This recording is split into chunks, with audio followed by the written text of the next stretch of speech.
En esta tarde vamos a considerar un pasaje de la segunda epístola de Pablo a los Corintios. Así es que les pido si por favor me acompañan a segunda de Corintios, capítulo 12.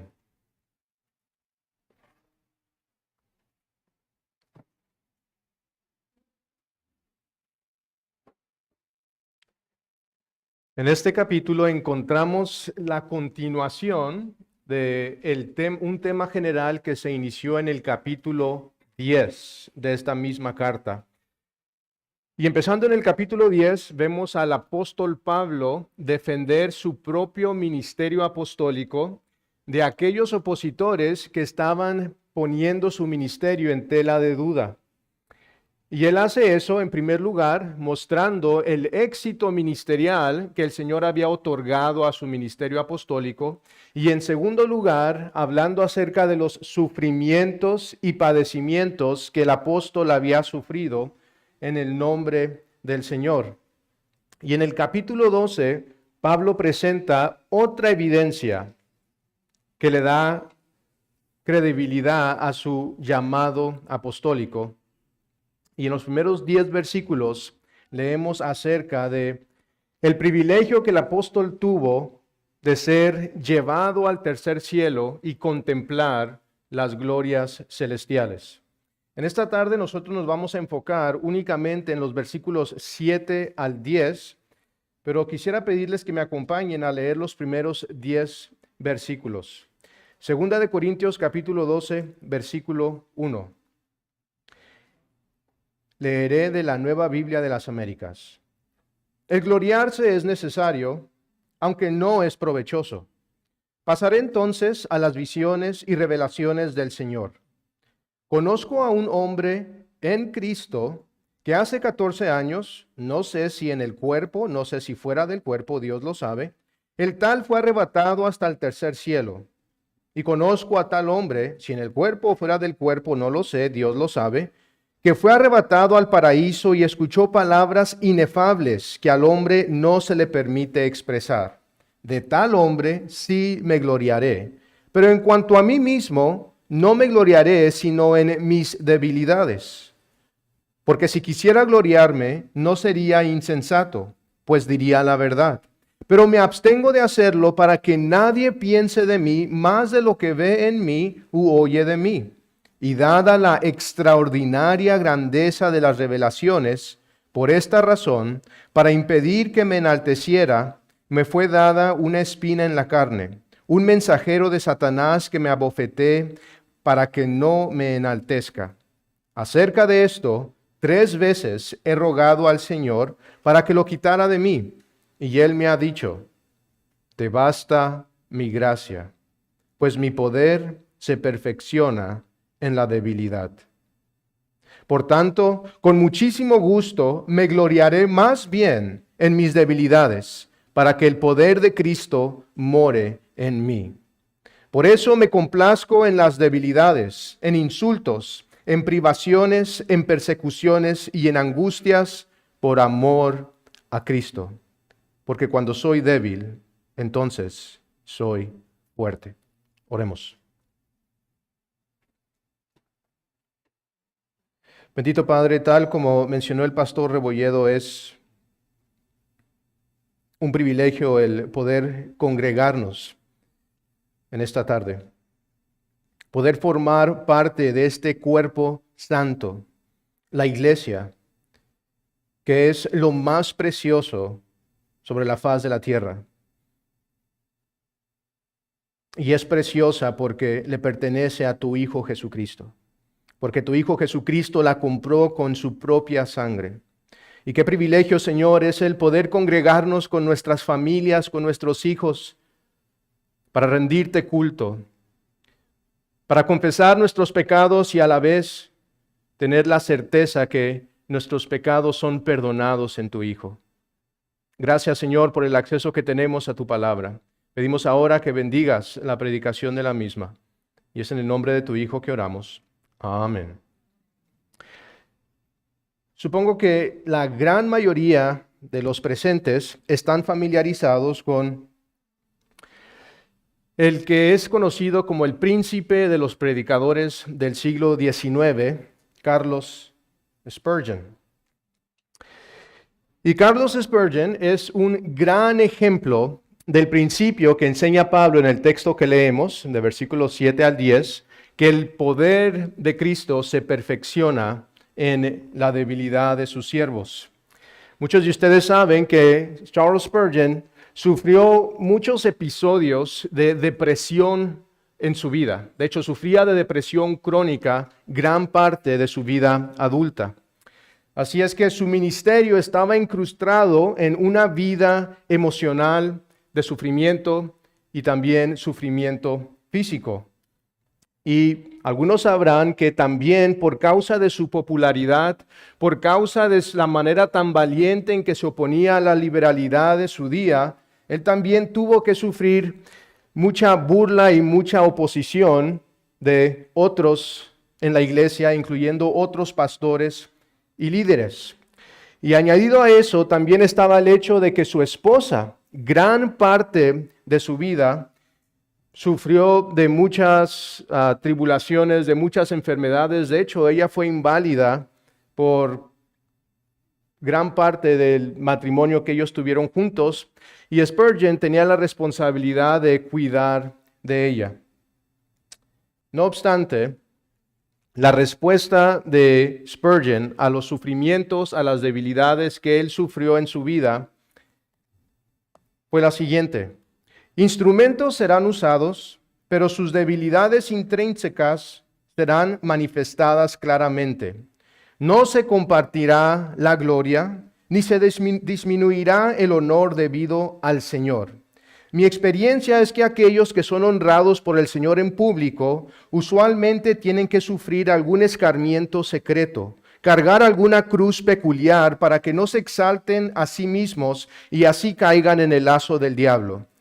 Estas experiencias humillantes pero salubres nos dicen de manera inconfundible que no somos sino hombres débiles y frágiles. El apóstol Pablo, sin duda, fue un instrumento poderoso en las manos de Dios. Y el Señor no iba a permitir que el apóstol Pablo se convirtiera en alguien que fuera arrogante, que alguien que confiara en sí mismo, alguien que recibiera gloria para sí mismo por causa de la manera en que era usado y por causa de las revelaciones que se le concedieron a él. Así es que Dios le da al apóstol un aguijón para mantenerlo humilde. En este capítulo, como leímos, el apóstol Pablo habla de sí mismo en tercera persona y cuenta una experiencia que tuvo 14 años atrás. Nos dice muy poco acerca de esta experiencia. Solamente nos cuenta que él fue arrebatado al tercer cielo, al paraíso. ¿Cómo? Él mismo no lo sabe. Y lo que él escuchó ahí no lo puede divulgar porque no le es permitido. La experiencia de Pablo al tercer cielo difiere mucho de los recorridos, diría de los supuestos recorridos al cielo y al infierno, de los cuales muchos autores nos cuentan en nuestro día. Él no sabe cómo fue transportado, o no nos dice cómo fue transportado el apóstol Pablo, porque él no sabe. Él no nos cuenta secretos que escuchó de ángeles como lo hacen algunos en nuestros días y los publican en libros. Lo único que el apóstol Pablo nos cuenta acerca de esto a manera de conclusión es que el Señor le dio esta espina o este aguijón de parte de Satanás para que lo abofeteara. Cuando él es confrontado con este aguijón en la carne enviado por Satanás, Pablo no intenta atar a ese mensajero de Satanás, no trata de ahuyentarlo con pensamientos positivos. No, él simplemente ora. Y nos dice que le oró al Señor 3 veces, suplicándole que quitara de él este aguijón, pero la respuesta del Señor fue: mi gracia es suficiente. El tema que vamos a considerar hoy será los aguijones de Dios. O si les gusta algo que rime, espinas divinas. Y consideraremos este tema bajo 3 puntos. Primero, el aguijón. Segundo, el diálogo. Y tercero, la conclusión del mismo apóstol. Entonces empecemos con nuestro primer punto en el versículo 7, el aguijón. Y dada la extraordinaria grandeza de las revelaciones, por esta razón, para impedir que me enalteciera, me fue dada una espina en la carne, un mensajero de Satanás que me abofeté para que no me enaltezca. Cuando alguien estudia este pasaje, una de las preguntas que siempre surgen es, ¿qué exactamente fue ese aguijón o esa espina de Pablo? El término simplemente se refiere a algo puntiagudo, algo filoso, pero ¿qué es lo que era exactamente? Si leen comentaristas, encuentran un sinnúmero de sugerencias acerca de la posible identidad de este aguijón en la vida del apóstol. Pero pudiéramos resumir todas esas variables, todas esas posibilidades de la identidad del aguijón bajo 3 categorías principales. La primera sería alguna enfermedad física de algún tipo. 2, oposición. Y 3, algún tipo de malestar psicológico, como algún trastorno de ansiedad, algún remordimiento de conciencia por haber perseguido a la iglesia, tal vez alguna agonía profunda por no poder alcanzar a más de sus compatriotas judíos. Pero el apóstol Pablo no nos dice de manera expresa qué era este aguijón en su carne. Posiblemente los corintios estaban tan familiarizados que no era necesario que el apóstol lo describiera, o posiblemente el apóstol está siendo intencional en su ambigüedad de no revelar claramente lo que era. No obstante, sí revela 3 cosas muy importantes acerca de este aguijón. Y la primera cosa que revela es su causa. Y la causa fue las grandes revelaciones que el apóstol había recibido del Señor. Una vez más, el versículo 7, y dada la extraordinaria grandeza de las revelaciones. En los versículos 2 al 4 de nuestro capítulo 12, el apóstol habló acerca de una experiencia que tuvo 14 años atrás cuando fue transportado al paraíso. Yo personalmente siempre tendía a conectar o asociar la espina o el aguijón en la carne de Pablo con esa revelación singular que ocurrió hace 14 años donde fue transportado al tercer cielo. No obstante, aquí el versículo 7 habla de revelaciones en plural. Y el versículo 1 habla acerca de visiones y revelaciones. Entonces, este aguijón probablemente no fue dado únicamente por causa de esa revelación singular 14 años atrás, sino más bien por las revelaciones periódicas o ocasionales que el apóstol experimentaba a lo largo de su ministerio. Esa fue la causa. Segundo, el apóstol nos dice cuál fue el origen teológico de ese aguijón. La espina fue enviada por Satanás, pero dada por Dios. Un mensajero de Satanás. Pablo le escribe a la iglesia en Tesalónica en su primera carta que él tenía el deseo de ir a verlos, porque si conocen la historia, el apóstol planta esa iglesia, surge persecución, tiene que huir y ahora se va de una manera inesperada y extraña y desea verlos. Sin embargo, leemos que no pudo ir a visitarlos porque Satanás estorbaba el paso. Y aquí vemos una vez más a Satanás oponiéndosele al apóstol. Esta espina es un mensajero de Satanás. No obstante, simultáneamente, mientras que era un mensajero de Satanás, le fue dada a Pablo por Dios mismo. El apóstol escribe, me fue dada, y eso entendemos que es un pasivo divino, es decir, fue dada por Dios. Tan cierto como las revelaciones tuvieron su origen en Dios mismo, también este aguijón. Fue Dios quien le dio la revelación y fue Dios quien le dio el aguijón. Entonces, en ese sentido, podemos decir que este aguijón era tanto un don o un regalo de Dios como una espina de Satanás. Ese es su origen teológico. La tercera cosa que el apóstol nos dice acerca de este aguijón es su propósito. Le fue dada para abofetear a Pablo, para impedir que él se enalteciera, para que me abofetee. Ahí el verbo implica algún tipo de violencia humillante, como estar siendo cacheteado continuamente. Es algo que persistía vez tras vez.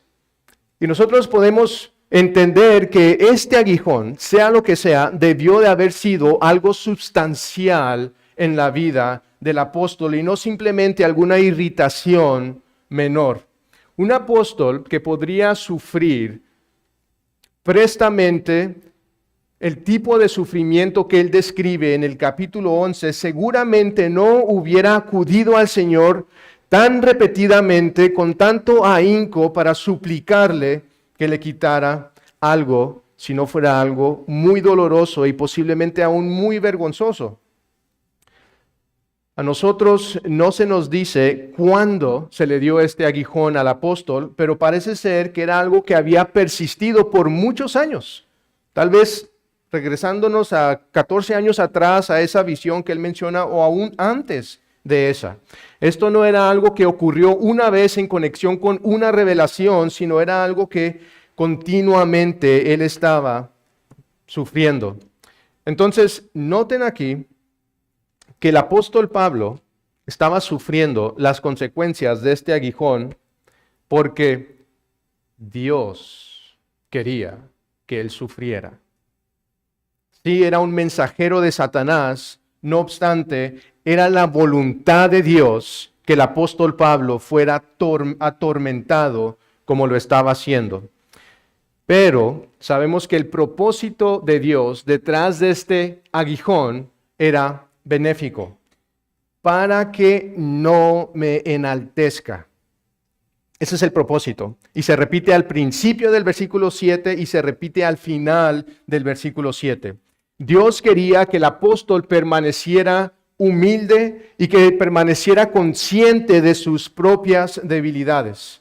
Podemos imaginarnos qué tan fácil sería para que alguien como el apóstol, con todos los privilegios que él gozaba, pudiera sufrir del síndrome de una cabeza o de un orgullo inflado. Y aquí el Señor le da un aguijón para perforar, para pinchar este globo de orgullo que seguramente se podría inflar en su cabeza. Entonces, tan contradictorio como pueda sonar, Dios le dio este aguijón al apóstol Pablo porque Dios ama al apóstol Pablo y se lo dio para su bien eterno.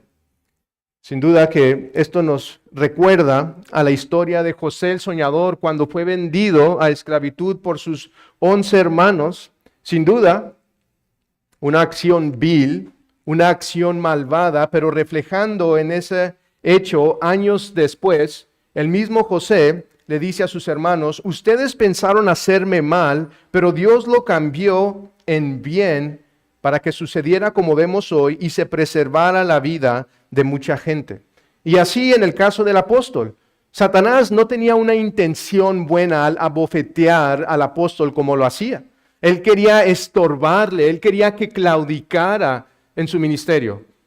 Y lamentablemente a veces eso es lo que ocurre en la vida de algunos santos. Cuando viene la tribulación, podemos claudicar, podemos sentirnos tan abrumados que en vez de acudir al Señor, nos alejamos de Él. Pero aquí es evidente que la intención de Dios era que el apóstol creciera en su santificación. Era su propia humildad y conformidad a la persona de Cristo. Entonces, ese es el aguijón.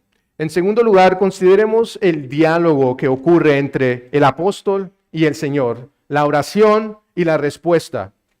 Versículo 8.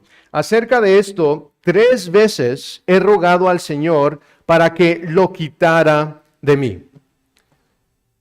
Cuando el apóstol recibe este aguijón, hace lo que cualquiera de nosotros hubiéramos hecho, y es orar al Señor soberano y bondadoso que quite esta aflicción de nuestra vida. Pablo no era un estoico. Él no encontraba en el aguijón una oportunidad para fortalecer su tolerancia y resistencia. Y menos diríamos que era algún tipo de masoquista teológico que exaltaba el sufrimiento. Cuando el sufrimiento llega a la vida de Pablo, Pablo ora para ser liberado de este sufrimiento. Y sí sobresale el hecho de que el apóstol dirige su petición al Señor mismo. Entendemos que es el Señor Jesucristo, lo cual es algo inusual. No hay muchos incidentes en la Escritura donde hay oración dirigida directamente a Cristo. Pero esta oración que el apóstol dirige al Señor no es una oración o no son oraciones casuales, que de repente estaba entretenido en algo y se acuerda y eleva esa oración, sino que aquí estamos considerando por lo menos 3 episodios de oración concentrada en la cual el apóstol está suplicándole arduamente al Señor que lo liberara de este aguijón. Nosotros esperaríamos que la oración de un hombre tan conectado, con tanta intimidad con el Señor, sería respondida inmediatamente y milagrosamente, pero no fue así. La respuesta que él recibe es muy diferente de lo que nosotros y posiblemente él pudiera haber esperado. Versículo 9, la primera parte dice, y él, el Señor, me ha dicho, te basta mi gracia. Solicitud denegada. El aguijón permanecerá. No habría un arreglo rápido y milagroso. Esta era la respuesta fija del Señor para el apóstol. No. No es que la oración no fue contestada, sino que fue una respuesta distinta a lo que el apóstol estaba deseando. La respuesta del Señor fue darle gracia adicional para sostenerlo en medio de su debilidad. Y sin duda diríamos nosotros que fue una respuesta mucho más gloriosa de la que el mismo apóstol Pablo hubiera podido haber pedido de parte del Señor. El Señor habla aquí de su gracia como algo que es completamente suficiente, algo que es perfectamente adecuada para que el apóstol pueda lidiar con el aguijón. El aguijón no será removido, pero la gracia divina le permitirá sobrellevarlo. Aprendemos aquí que la gracia de Dios no es solamente aquello que nos salva al principio, sino es aquella fuerza que nos va a sostener a lo largo de toda nuestra vida. Dios entonces o después explica por qué es que el aguijón tiene que permanecer. Pues mi poder se perfecciona en la debilidad. Se perfecciona. Quiere decir llevar algo a su final o a su meta deseada. Así que cuando Dios dice que su poder se perfecciona en la debilidad, Él dice que su poder cumple su efecto o propósito intencionado en contextos de debilidad, de pruebas y aflicciones. Ese fue el intercambio entre el apóstol y el Señor. En tercer y último lugar, consideremos la conclusión a la que Pablo llega después de esta experiencia. La segunda parte del versículo 9, por tanto, con muchísimo gusto me gloriaré más bien en mis debilidades, para que el poder de Cristo more en mí. Aquí por debilidades no deberíamos de entender principalmente alguna ineptitud ministerial del apóstol, como que tenía un conocimiento deficiente o no tenía una buena memoria o perdía la voz muy rápido. No es ese tipo de debilidad, sino más bien es la debilidad de la que se habla en el contexto, que es tribulaciones, persecuciones, sufrimientos, hambres y todo ese tipo de cosas. Lo que sobresale aquí es que Pablo no acepta todas estas cosas de mala gana o a regañadientes. No, él escribe con muchísimo gusto. Eso es asombroso. Con muchísimo gusto me gloriaré más bien en mis debilidades. ¿Por qué? Para que el poder de Cristo more en mí. Para que el poder de Cristo haga su residencia en mí, se aloje en mí, pose en mí, haga de mí su morada.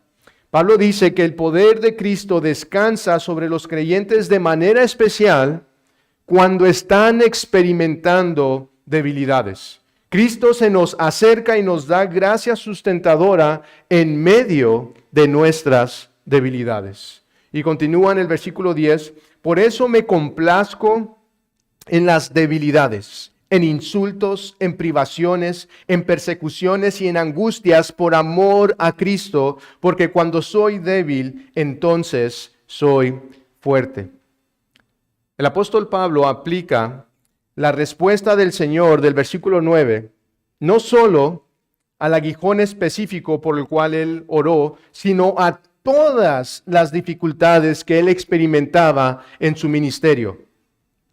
Pablo aquí proclama que aún el aguijón puede ser una fuente de deleite.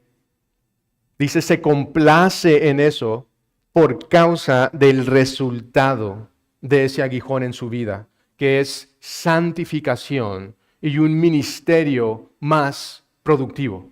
El poder proclamar más eficazmente, divulgar más ampliamente la palabra del Evangelio. Santiago nos dice, tengan por sumo gozo, hermanos míos, cuando se hallen en diversas pruebas, sabiendo que la prueba de su fe produce paciencia y que la paciencia tenga su perfecto resultado para que sean perfectos y completos sin que nada les falte. En el versículo 9, el Señor le enseña al apóstol un principio general. Mi poder, dice el Señor, se perfecciona en la debilidad.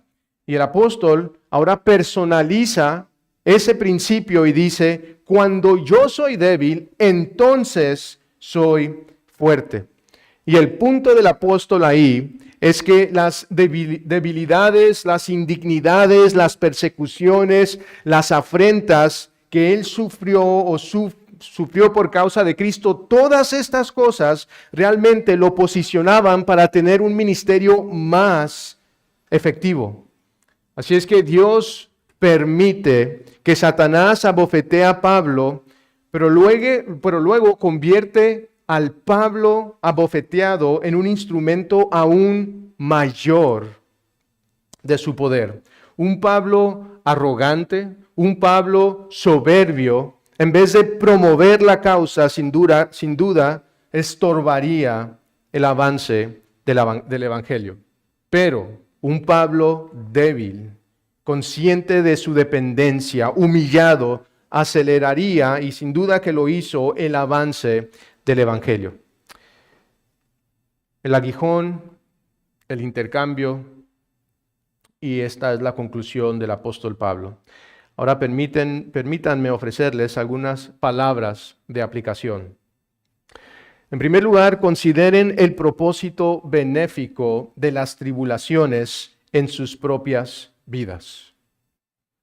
No siempre es el caso, pero muy seguido, nuestras experiencias más elevadas, más íntimas, más potentes de la gracia y del poder de Cristo vendrán por medio de sufrimientos y dificultades. Yo sé que muchos de ustedes pudieran darle eco a las palabras del apóstol aquí, diciendo que precisamente en medio de aflicciones que ustedes han sufrido en su vida, es que han experimentado fue cuando experimentaron en mayor medida la gracia del Señor. Tal vez en el mismo momento cuando están pasando alguna tribulación particularmente difícil, no podemos apreciar en ese entonces esto, pero sí una vez que pasa. Y esta realidad de la que habla el apóstol y de la que yo sé que muchos de ustedes han experimentado de manera personal, es confirmada ampliamente en la historia. El Salmo 119, versículo 71 dice, Bueno es para mí ser afligido, para que aprenda tus estatutos. En una meditación sobre este salmo, John Piper comparte algunas citas de Juan Bunyan, el autor del Progreso del Peregrino, y de Martín Lutero. Algunos sabrán que Juan Bunyan, hace años por predicar a Cristo. Estaba casado y tenía 4 hijos. Su hija Mary estaba ciega, tenía 10 años cuando él fue encarcelado. Y Juan Bunyan escribe acerca de la agonía que fue para él tener que dejar a su familia. Y no únicamente por las condiciones tan precarias que existían en la cárcel donde él estuvo, sino al pensar en las penurias, en las luchas que su familia tendría que sufrir, y especialmente pensar en su hijita ciega, le partía el corazón. Pero Bunyan, quebrantado, sufriendo estas dificultades, allí en la cárcel, estaba viendo las glorias del Señor por medio de las escrituras que le permitieron escribir el libro que escribió. Y les leo algo que él expresa acerca de su experiencia allí en la cárcel. Nunca he tenido tan grande penetración en la palabra de Dios como la tengo ahora. En los que no encontraba nada antes, ahora resplandecen sobre mí en este lugar. Jesucristo también nunca ha sido más real que lo que es ahora. Aquí lo he visto y lo he sentido en verdad. He visto tales cosas aquí que estoy persuadido que nunca podré expresar mientras esté en este mundo. Siendo tan tierno Dios conmigo, no ha permitido que sea atribulado sin que use una y otra escritura para fortalecerme en contra de todo ello. Tanto así que seguido he dicho, si fuera lícito, podría orar pidiendo mayores tribulaciones para recibir mayores consuelos. En otras palabras, uno de los dones que Dios nos otorga durante el sufrimiento es que nos permite experimentar las profundidades de las Escrituras en maneras que no pudiéramos conocerlas si no hubiéramos pasado ese valle de aflicción. Martín Lutero descubrió este mismo método para ver a Dios en la Escritura. Él dice que hay 3 reglas para entender la Escritura: orar, meditar. ¿Y cuál creen que es la tercera? Sufrir o tribulación. Las pruebas, dijo él, son extremadamente valiosas. Te enseñan no solo a conocer y entender, sino también a experimentar qué tan correcta, qué tan cierta, qué tan dulce, qué tan preciosa, qué tan poderosa, qué tan consoladora es la palabra de Dios. Así que el diablo, dice Martín Lutero, sin intencionarlo, se vuelve en un maestro de la palabra. Dice, el diablo te afligirá y te convertirá en un verdadero doctor y te enseñará por medio de sus tentaciones a estudiar y amar la palabra de Dios. En lo que a mí respecta, dice Lutero, yo le debo a mis papistas muchas gracias por golpearme, presionarme y amenazarme de tal manera que han hecho de mí un teólogo bastante bueno. Y así es con nosotros. ¿No es así? Que las decepciones profundas de la vida, las enfermedades que nos debilitan, aquellas experiencias que se oponen a todo lo que nosotros queríamos para nuestras vidas, todo esto es usado por el Señor para revelarnos más claramente algo acerca de sí mismo. Y sin duda que han habido, hay y habrán ocasiones cuando algún dolor puede ser tan fuerte, una miseria tan insoportable que aún casi es imposible concentrarnos o leer las Escrituras. Pero quiera el Señor darles la gracia para que puedan junto con el salmista decir, bueno es para mí ser afligido para que aprenda tus estatutos. Hermanos,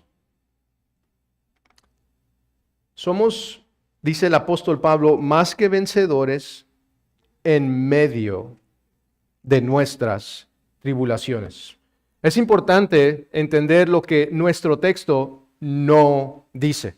Algunos pueden leer nuestro texto y concluir, el creyente puede pasar por etapas de tribulación fuerte que después concluirá y será seguido por completo alivio. Y es en ese entonces, en esa etapa de completo alivio, que el cristiano es más que vencedor y es conquistador del todo.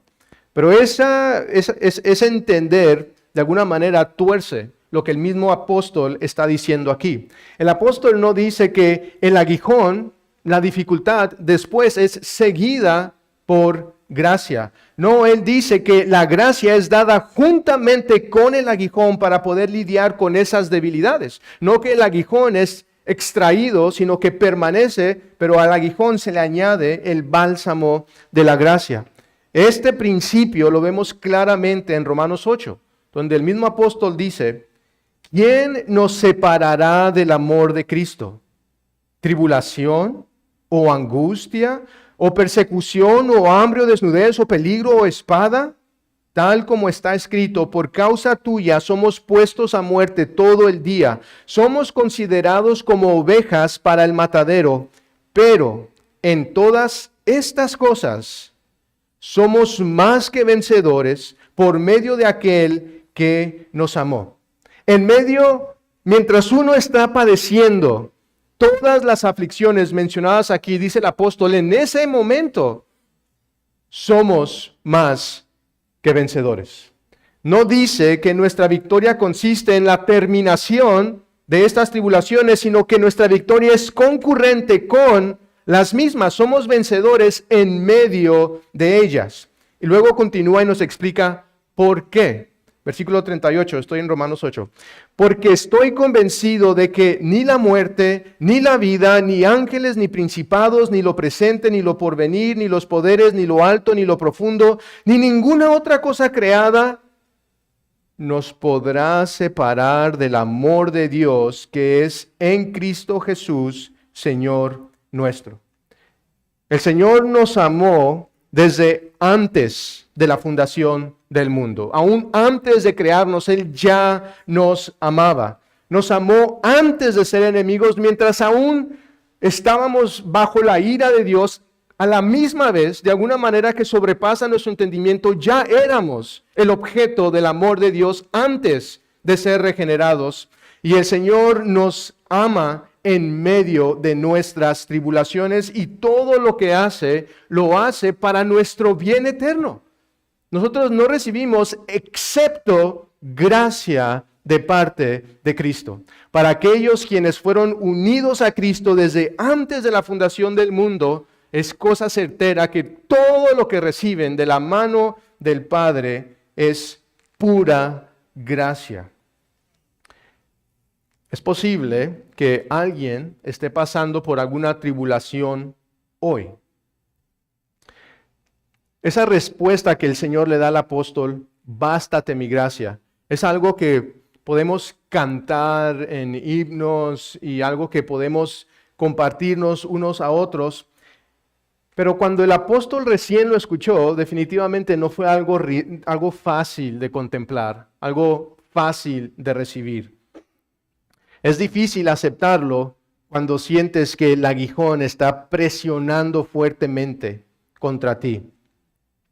Ahora, el mismo Spurgeon, que sufrió tanto en su vida, le dijo a su congregación que uno de los puntos principales de 2 Corintios 12:9 es que la gracia de Dios es suficiente ahora, hoy, para cualquier necesidad o dificultad que uno enfrente. Al final, el apóstol Pablo aquí nos llama a que descansemos en la suficiencia del Señor hoy. Y él escribe, Spurgeon escribe, a veces es fácil confiar en la gracia de Dios para tu pasado y tu futuro, pero descansar en ella para una necesidad inmediata es verdadera fe. En este momento y en todos los momentos que ocurrirán entre hoy y la gloria, la gracia de Dios será suficiente para ti. Yo creo que la gracia de Dios es suficiente para sustentarte, suficiente para fortalecerte, suficiente para consolarte, suficiente para que tu tribulación se vuelva beneficiosa para ti, suficiente para permitirte vencerla, suficiente para cargarte hasta tu hogar en el cielo. Consideren los propósitos, aún de las tribulaciones, que el Señor tiene en nuestras vidas. Y en segundo lugar, y más brevemente, consideren el peligro de el orgullo en nuestras vidas. Uno se imaginaría si el apóstol Pablo ascendió a la misma presencia del Señor y contempló algo de la majestad del Señor, que eso hubiera infundido en él humildad. Se hubiera dado cuenta cuán insignificante él es y que hubiera resultado en una respuesta de humildad, pero no es así. No subestimemos el poder del pecado remanente en nosotros y cómo es tan proclive a movernos hacia el orgullo. Aquí dice el apóstol, estoy susceptible al orgullo, a la soberbia, a la arrogancia. Por lo tanto, Dios en su amor me dio estas aflicciones para que no me enalteciera sobremanera. La mayoría de nosotros, para nuestra vergüenza, vivimos nuestras vidas con el temor de que las otras personas no pensarán lo suficientemente alto acerca de nosotros. Qué irónico es que el apóstol aquí expresa temor en el versículo 6 de que las otras personas pensarán demasiado alto de sí, del apóstol, perdón. Dice 2 Corintios 12:6, porque si quisiera gloriarme no sería insensato, pues diría la verdad. Pero me abstengo de hacerlo para que nadie piense de mí más de lo que ve en mí u oye en mí.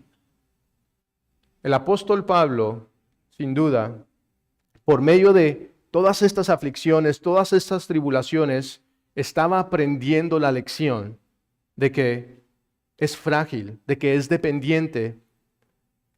Y él al final de Gálatas dice, jamás acontezca que yo me gloríe, sino en la cruz de nuestro Señor Jesucristo, por el cual el mundo ha sido crucificado para mí y yo para el mundo. El propósito del Señor para nosotros es, por medio de nuestras pruebas, tribulaciones, es hacernos bien. El peligro es que nosotros nos sintamos tan abrumados y que en vez de que acudamos a la Escritura, en vez de que nos aferremos al testimonio que la Escritura nos presenta de un Dios que es fiel y un Dios que cumplirá todas sus promesas y un Dios que ha entregado todo lo que tiene, no escatimó a su propio Hijo para nuestro bien. En vez de aferrarnos a estas cosas, es alejarnos de ello.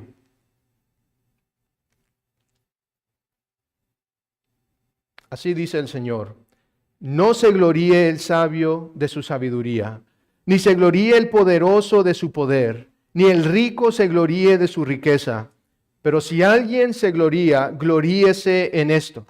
Hermanos, el propósito de Dios en todo esto es extirpar el orgullo de nuestras vidas. Y es algo que no terminará en este lado de la gloria. Pero esa es la voluntad del Señor, que no nos gloriemos en nuestra posición económica, en nuestro físico, en cualquier gracia social, de ninguna cosa se gloríen. Si alguien se gloría, gloríese de esto, de que me entiende y me conoce, pues yo soy el Señor que hago misericordia, derecho y justicia en la tierra, porque en estas cosas me complazco, declara el Señor. Oremos.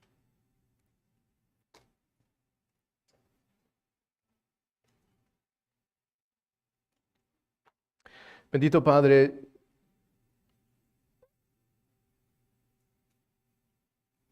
qué privilegio es el nuestro de que te hayas comprometido, de que hayas interpuesto juramento, de que hayas entrado en pacto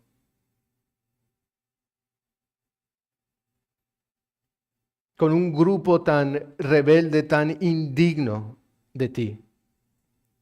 Y tal es tu compromiso de hacernos bien, y no bien temporal, sino bien eterno, que aún has determinado todo lo que hemos de experimentar en nuestras vidas. Aún tribulaciones las has decretado, no para castigarnos, pues ya tu Hijo Jesucristo sufrió toda la ira que nuestro pecado provocó, no para castigarnos, sino para hacernos un bien, para conformarnos más a tu Hijo. Y así, Señor, te pido que podamos contemplar las tribulaciones, desde las pequeñas hasta las grandes, como aquellas que vienen de tu mano, y que podamos sobrellevarlas de una manera digna de nuestro llamado, y de una manera que tu nombre sea exaltado en nuestras vidas. Y todo esto oramos en Cristo Jesús. Amén.